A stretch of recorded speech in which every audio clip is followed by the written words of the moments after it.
اور حاضرین جمعہ، آئیے سب سے پہلے تمام تعریف و توصیف، بڑائی، بزرگی، حمد و ثنا اس خالق کائنات مالک ارض و سما کے لیے پیش کرتے ہیں جو پوری کائنات کا مربی، پالنہار و سرجنہار ہے، جس وحدہ لا شریک نے اس دنیا کو بنایا اور اس دنیا کو بنانے کے بعد ہم تمام انسانوں کو اس دنیا کے اندر پیدا کیا، اور پیدا کرنے کے بعد اس نے ہمیں یوں ہی بھٹکتا ہوا نہیں چھوڑا، بلکہ اس نے ہمیں زندگی بسر کرنے کا، زندگی گزارنے کا صحیح طریقہ اور صحیح آداب بتلانے کے لیے اس دنیا کے اندر اپنے بہت سے رسولوں کو بھیجا۔ اللہ کے ان تمام کے تمام نیک بندوں پر درود و سلام کا نذرانہ پیش کرتے ہوئے آئیے ہم اپنے سب سے آخری نبی جناب محمد عربی صلی اللہ علیہ وسلم پر درود و سلام کا نذرانہ پیش کرتے ہیں، جو سب سے آخر میں تشریف لے کر آئے، ہمارے لیے رہبر و رہنما بنا کر بھیجے گئے، پوری کائنات کے لیے رحمت عالم بنا کر بھیجے گئے، ان پر کروڑوں کروڑہ درود و سلام کا نذرانہ پیش کرتا ہوں۔ اور میں اپنی بات کو آگے بڑھانے سے پہلے بارگاہ الہی میں دعا کو ہوتا ہوں کہ الہ العالمین میرے زبان سے جو بھی جملے ادا ہو قرآن و احادیث کی روشنی میں ہو، اور ہم سب مسلمان بھائیوں کو کہنے اور سننے سے زیادہ اس پر عمل کرنے کی توفیق عطا فرما، آمین۔ محترم سامعین کرام، میں نے قرآن مجید سورہ آل عمران کی ایک چھوٹی سی آیت آپ لوگوں کے سامنے تلاوت کی، اور ایک بہت ہی پیاری حدیث اللہ کے نبی اکرم صلی اللہ علیہ وسلم کا پڑھا ہے میں نے، اسی کے ماتحت کچھ باتیں آپ لوگوں کے سامنے پیش کروں گا۔ سب سے پہلی بات ہم یہ جانتے ہوئے چلیں کہ اگر ہم اس دنیا کے اندر زندہ ہیں، ہمیں زندگی بخشی گئی ہے، اللہ رب العالمین نے ہمیں حیات بخشی ہے، تو یہ اللہ رب العالمین کا کروڑوں کروڑہ لاکھوں لاکھ اربوں ملین جتنی بار ہم شکریہ ادا کرنا چاہیں اتنی بار کم ہے۔ ہم اللہ رب العالمین کے احسان کا بدلہ اگر اپنی پوری زندگی عبادت کر کر اتارنا چاہیں تو بھی نہیں اتار سکتے۔ ہم اللہ رب العالمین کے سامنے اگر اپنے زندگی کے 24 گھنٹے رات و دن کے ملا کر ایک سیکنڈ اکٹھا کر کے اللہ رب العالمین کے سامنے سجدے میں پڑے رہے اور یہ سوچے کہ اللہ رب العالمین کے ایک احسان کا بدلہ جو اللہ رب العالمین نے ہمارے چہروں پہ آنکھ جیسی نعمت عطا کی ہے، اللہ رب العالمین نے ہمارے چہرے پہ کان، ناک، جو سارے جسم کے اعضاء بنائے ہیں، اگر جسم کے ایک اعضاء کے احسان کا بدلہ اگر ہم چکانا چاہیں تو اپنی زندگی کا پورا ٹائم اللہ رب العالمین کے سامنے سجدے میں کر کے اگر چاہیں تو بھی نہیں چکا سکتے۔ اور اگر ہم یہ چاہیں کہ پوری زندگی اللہ رب العالمین کو بھول جائے، اللہ رب العالمین کو اپنی زندگی میں کبھی ایک بار بھی نہ یاد کرے، تو ہم اللہ رب العالمین کے مقام و مرتبہ میں نہ بال کے برابر بھی کمی نہیں لا سکتے ہیں۔ اگر ہم یہ چاہیں کہ عبادت کر کے احسان کا بدلہ اتار دے تو یہ بھی ہم سے نہیں ہو سکتا ہے، اور اگر ہم یہ چاہیں کہ پوری زندگی گناہوں میں ملوث ہو کر کے اللہ رب العالمین کے مقام و مرتبہ میں کوئی کمی لا دے تو یہ بھی ہم سے نہیں ہو سکتا ہے۔ آج ہماری زندگیاں پتہ نہیں کس وام و گمان میں گزر رہی ہے کہ ہم نے انسانوں والی زندگی پائی ہے۔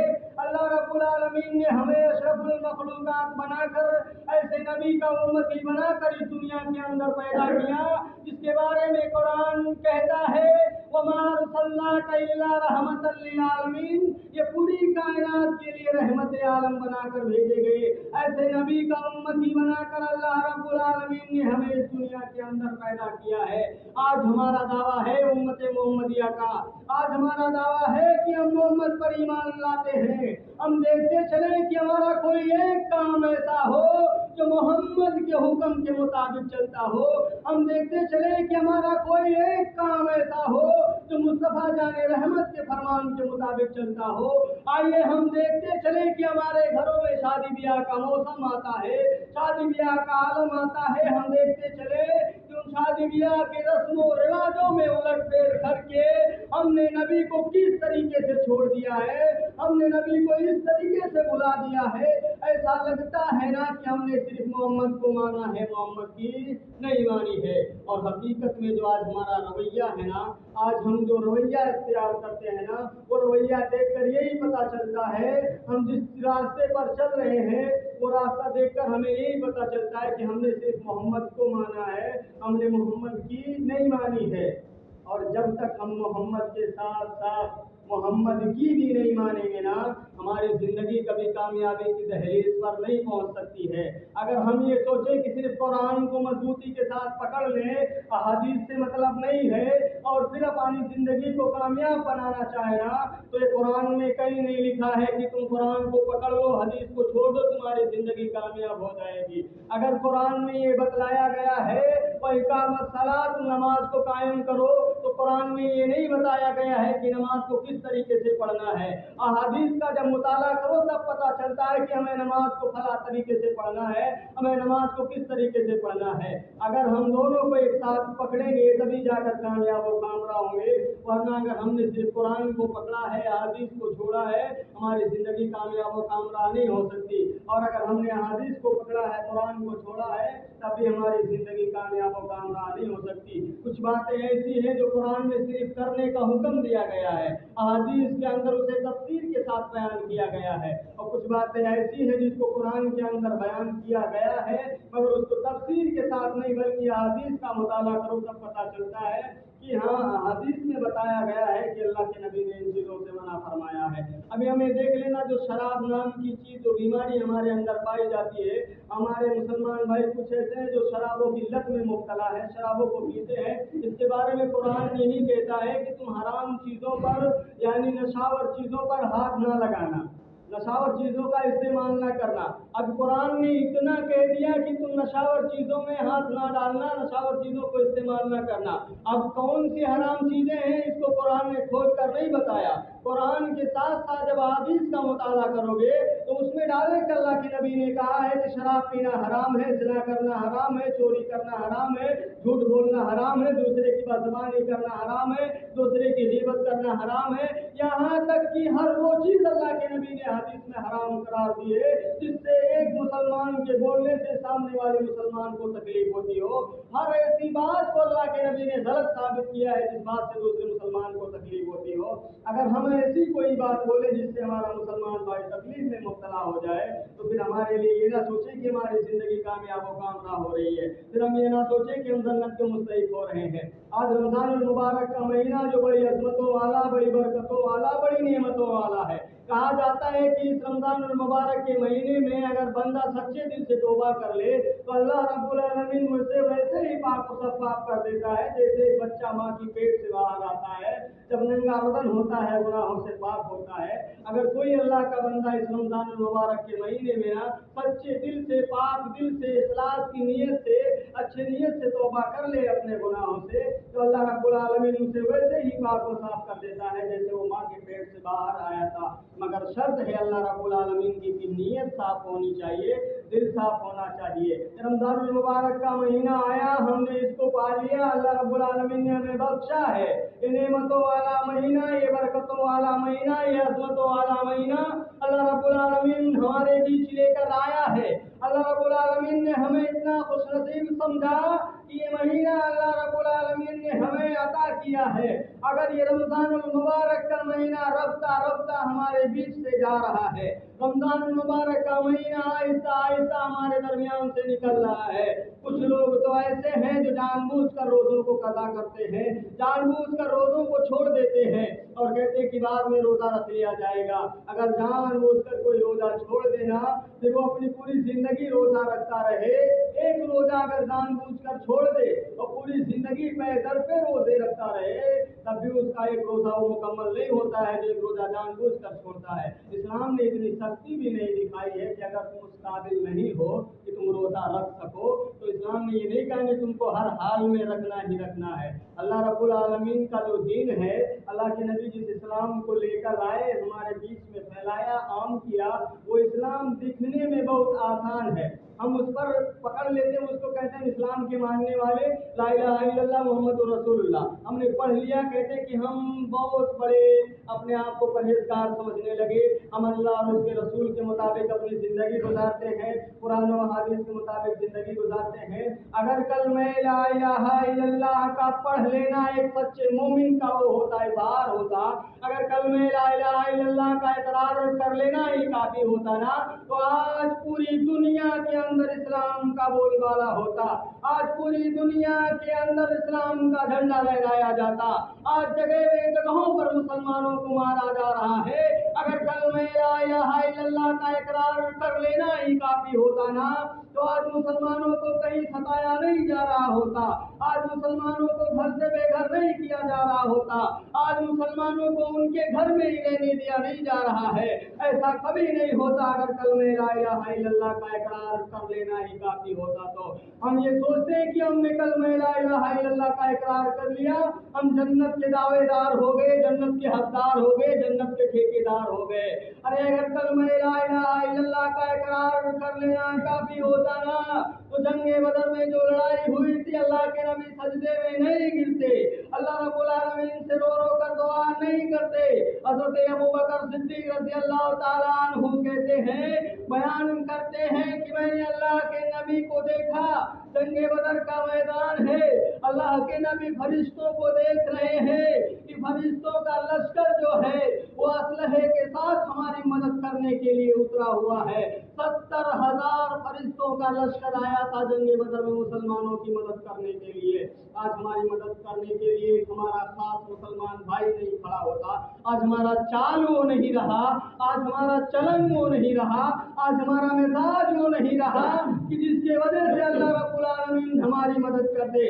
آج ہم نے وہ کوئی ایسا کام نہیں کیا ہے جس کی وجہ سے اللہ رب العالمین ہماری مدد کرے۔ اللہ کے نبی سجدے میں رو رہے تھے، حضرت ابوبکر صدیق رضی اللہ تعالیٰ عنہ کہتے ہیں کہ میں نے اللہ کے نبی کو دیکھا کہ اللہ کے نبی اس قدر زاروں قطار رو رہے تھے کہ آپ کی داڑھی مبارک آنسوؤں سے تر ہو چکی تھی، اور اللہ کے نبی دعا کر رہے تھے کہ لا العالمین تو ہماری مدد فرما، اگر تو یہ چاہتا ہے کہ اس دنیا پر آج جب تک یہ دنیا قائم رہے تیری عبادت ہو، تیری تعریف ہو، تیری حمد و ثنا ہو، تو لا العالمین میری مدد فرما، اور اگر تو یہ چاہتا ہے کہ اس زمین پر تیری عبادت نہ کی جائے تو اس چھوٹی سی جماعت کو ہلاک و برباد کر دینا۔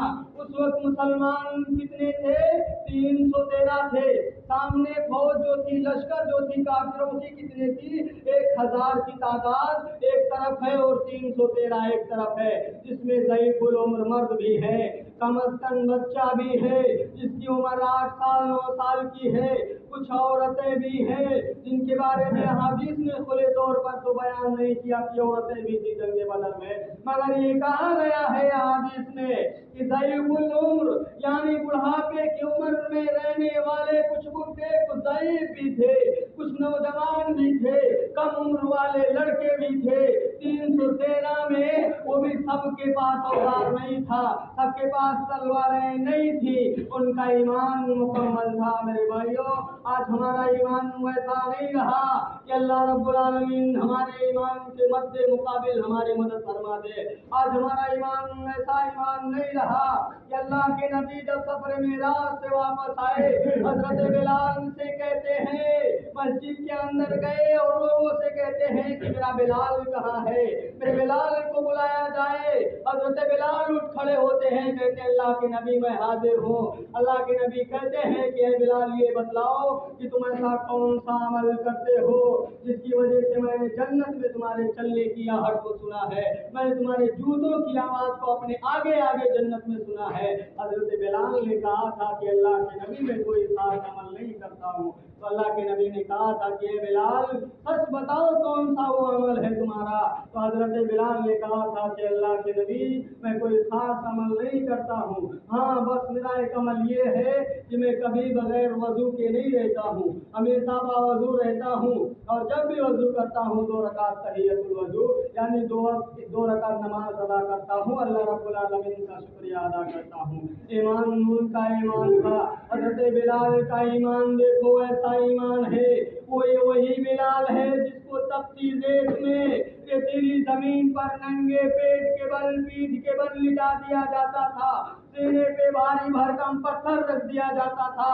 जब ये ईमान लाए थे, इन्होंने कलमा ला इलाहा इल्लल्लाह का इकरार किया था ना, तो इनको इतनी तकलीफों का सामना करना पड़ा था, इतनी तकलीफों का सामना करना पड़ा था। मुहद्दिसीन किराम ने लिखा है कि बिलाल को तपती हुई रेत पर नंगे बदन लिटा दिया जाता था और सीने पर भारी भरकम पत्थर रख दिया जाता था और कहता था कि ऐ बिलाल, तू अपने नबी के दीन से मुकर जा, तू कलमा ला इलाहा इल्लल्लाह को छोड़ दे, तू मोहम्मद के दीन को छोड़ दे, हम तेरी जान बख्श देंगे। मगर बिलाल के ज़बान पर एक ही कलमा अदा होता था, कुल हु अल्लाहु अहद, कुल हु अल्लाहु अहद, कुल हु अल्लाहु अहद, अल्लाहु समद। मेरा अल्लाह एक है, मेरा अल्लाह एक है, मेरा अल्लाह एक है, मेरा अल्लाह बेनियाज है, मेरा अल्लाह बेनियाज है। अरे ईमान उनका था, हजरत उमर को देखो, ईमान उनका ऐसा ईमान था ना, 24 लाख मुरब्बा मील पर हुकूमत करने वाला उमर मिंबर पर खड़ा हुआ है खुतबा देने के लिए।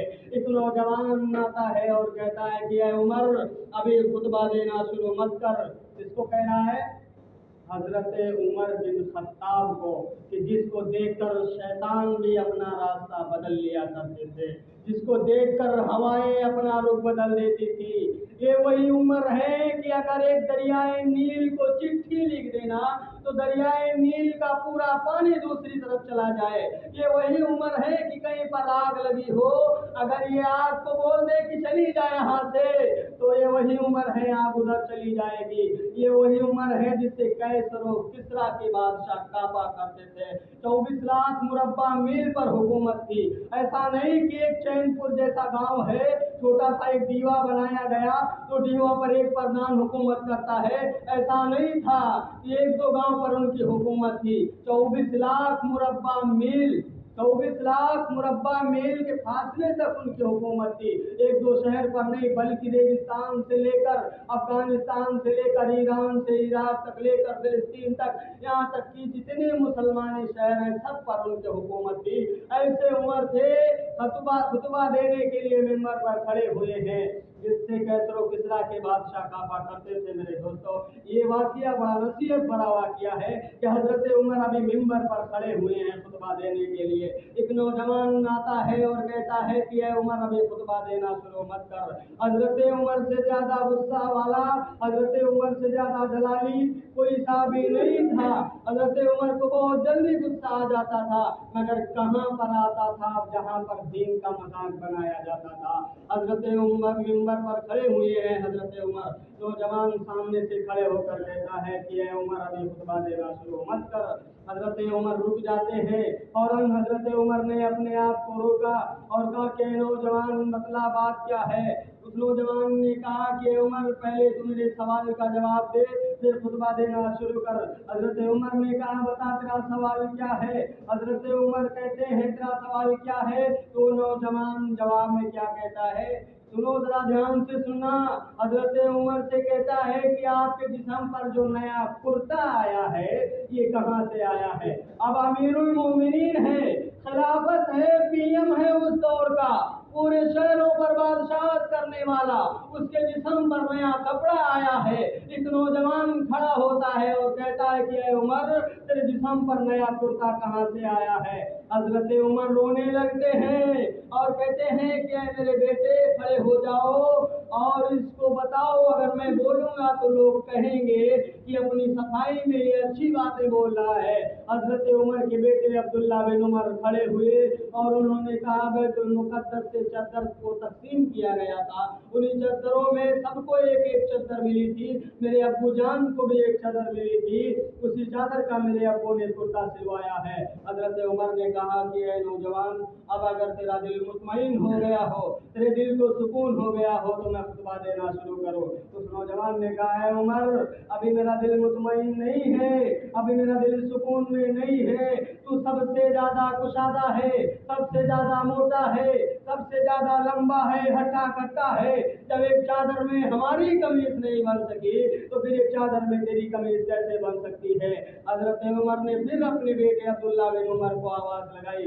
उनके बेटे अब्दुल्ला बिन उमर खड़े हुए और उन्होंने कहा कि एक चादर मुझे भी मिली थी और एक चादर मेरे अब्बू को भी मिली थी। मेरी चादर और मेरे अब्बू की चादर मिलाकर मेरे अब्बू ने अपनी कमीज बनवाई है।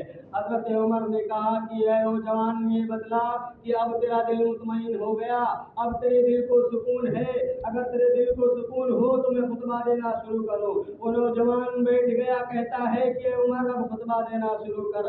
हजरत उमर जब खड़े हुए तो रोते हुए कहते हैं, अल्लाह की कसम, अगर इस्लाम के अंदर ऐसे नौजवान आखिरी दुनिया तक पैदा होते रहे ना तो इस्लाम पर उंगली उठाने वाला कोई माई का लाल नहीं पैदा होगा, इस्लाम का इनकार करने वाला कोई माई का लाल नहीं पैदा होगा। ईमान ऐसा था हजरत उमर का कि जिनको देखकर शैतान रास्ता बदलते थे, हवाएं रुख बदलती थी, कुत्ते रास्ता बदल दिया करते थे। वो उमर जब मिंबर पर खड़े हुए खुतबा देने से मना कर रहा है, नौजवान रुक गए फौरन। और अगर यही बात अगर हजरत उमर को दीन के खिलाफ किसी ने बोली होती ना तो अल्लाह की कसम उसका सर ना धड़ से अलग हो जाता। हजरत उमर को अल्लाह के नबी ने कहा था कि उमर तलवार निकालने में इतनी जल्दी ना किया कर। अल्लाह की कसम, जब तू तलवार निकालता है ना तो मोहम्मद आसमान की पेशानी पर पसीना देख लेता है। हजरत उमर इतने गुस्से वाले थे। वही खुतबा देने के लिए आए लोग उनसे सवाल कर रहे हैं, कोई आम आदमी नहीं है इसके बारे में अल्लाह के नबी ने कहा कि अगर मेरे बाद कोई नबी होता तो वो हजरत उमर होते। ये वही उमर है जिनकी 24 लाख मुरब्बा मील पर हुकूमत है। ये वही उमर है जिनके बारे में कहा जाता है, किसी शायर ने कहा है, वो हल्के यारा तो बरेशम की तरह नर्म, वो हल्के यारा तो बरेशम की तरह नर्म, रस्म हक को बातिल हो तो फौलाद है मोमिन, रस्म हक को बातिल हो तो फौलाद है मोमिन। जब दीन की बात आती थी तो हजरत उमर फौलाद बन जाया करते थे, और जब दीन को मनाने की, दीन को बचाने की बात आती थी कि दीन के अंदर नई बात ना निकाली जाए तो हजरत उमर जो थे ना वो इतना नरम दिल बन जाते थे, जिनके बारे में अल्लाह के नबी ने कहा कि पूरी दुनिया के अंदर उमर से ज्यादा नरम मिजाज इंसान मैंने अपनी जिंदगी में नहीं देखा। और उसी उमर के बारे में कहा जाता है कि सबसे ज्यादा जलाली उमर थे। उसी के बारे में अल्लाह के नबी कहते हैं कि उमर से ज्यादा नरम दिल मैंने किसी को नहीं देखा। टाइम हो रहा है, मैं अपनी आखिरी बात कहकर अपनी बात को खत्म करूंगा कि अल्लाह के नबी अकरम सल्लल्लाहु अलैहि वसल्लम ने हमें जिंदगी जिस तरीके से गुजारने की हुक्म दी है ना, हम उस तरीके से अपनी जिंदगी गुजारे। मैं आप लोगों का 5 से 7 मिनट और लूंगा, घबराइए नहीं, ज्यादा टाइम नहीं लूंगा। ये आखिरी बात कहकर अपनी बात को खत्म करूंगा। कुरान कहता है, फमन ज़ुहज़िहा अनिन नारि व उदखिलल जन्नत फक़द फ़ाज़ वमल हयातुद दुनिया इल्ला मताउल गुरूर। ये दुनिया की जिंदगी जो है ना, ये सिवाय धोखे की कुछ भी नहीं है। आज हम दुनिया के अंदर जितना चाहे दौलत कमा ले, जितना चाहे धन इकट्ठा कर ले, अपने बेटों के लिए हराम और हलाल की तमीज़ न करते हुए माल को इकट्ठा कर ले और ये सोचे कि हम अपनी ज़िंदगी कामयाब व कामराह कर लेना, तो हमारी ज़िंदगी कामयाब व कामराह नहीं हो सकती। अगर दौलत कमाना ही दुनिया में कामयाबी होती ना, अगर दौलत कमाना ही कामयाबी होता ना तो नमरूद से ज़्यादा दौलतमंद तारीख गवाह है, अहादीस गवाह है, कुरान गवाह है। पूरे इतिहास में कहीं भी पढ़ लिया जाए, कोई भी किताब पढ़ ली जाए कि नमरूद से ज्यादा ताकतवर और मालदार इंसान इस दुनिया के अंदर नहीं पैदा हुआ। नमरूद जैसा काफिर जो था ना, उससे ज्यादा मालदार इंसान इस दुनिया के अंदर ना पैदा हुआ है और ना ही पैदा होगा। अल्लाह रब्बुल आलमीन ने उसे इतने मालों से नवाजा था, इतने मालों से नवाजा था कि अगर वो चाहता तो पूरी दुनिया खरीद सकता था। अल्लाह रब्बुल आलमीन ने उसे इतना दौलत दिया था, अगर दौलत कमाना ही कामयाबी का असल जरिया होता तो नमरूद से ज्यादा कामयाब और कामराह कोई इंसान इस दुनिया के अंदर नहीं होता। हम दुनिया के अंदर दौलत कमा कर ये सोचे कि हमारी जिंदगी कामयाब हो रही है ना, तो ये हमारी गलत फहमी है। कुरान कहता है, फमन ज़ुहज़िहा अनिन नारि व उदखिलल जन्नत फक़द फ़ाज़ वमल हयातुद दुनिया इल्ला मताउल गुरूर। तुम ये ना सोचना कि दुनिया के अंदर दौलत कमा कर कामयाब हो जाओगे। कामयाब वो इंसान होगा अनिन्नारी वउदखिलल जन्नत फक़द फाज़, जो बरोज़े क़यामत जब महशर बपा हो उस वक्त जहन्नम से धुतकार कर भगा दिया जाए, वउदखिलल जन्नत फक़द फाज़, और जन्नत के अंदर दाखिल कर दिया जाए, वही इंसान कामयाब और कामराह होगा। वमल हयातुद दुनिया इल्ला मताउल गुरूर, और ये दुनिया की जो जिंदगी है सिवाय धोखे के कुछ भी नहीं है। ये दुनिया की जिंदगी एक धोखा है और धोखे के अलावा कुछ भी नहीं है। इसलिए मेरे मुसलमान भाइयों, इस दुनियावी जिंदगी में मुब्तला होकर के अपनी आखिरत की जिंदगी को ना भूले। अल्लाह के आखिरी नबी जनाब मोहम्मद अरबी सल्लल्लाहु अलैहि वसल्लम के फरमान के मुताबिक अपनी ज़िंदगी गुजारने की कोशिश करें।